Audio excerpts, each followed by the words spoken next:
Get your free copy of the complete tutorial at www.teachucomp.com/free. When you are composing your formulas within the Formula Workshop window, you may want to find more information about a particular function or formula that you think you would like to use. If you use the function tree and the operator tree to expand the functions and operators, it might be helpful to note that you can click on the name of a function or an operator within these two panes, and then click the Help button that appears within the Formula Workshop toolbar.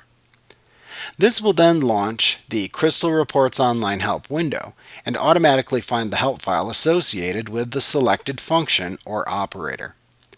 This can help you find information such as why you would use the function, what arguments the function requires, and how it can be used through examples.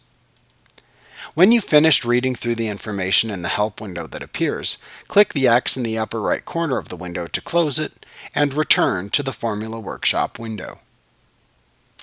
Like what you see? Pick up your free copy of the complete tutorial at www.teachucomp.com/free.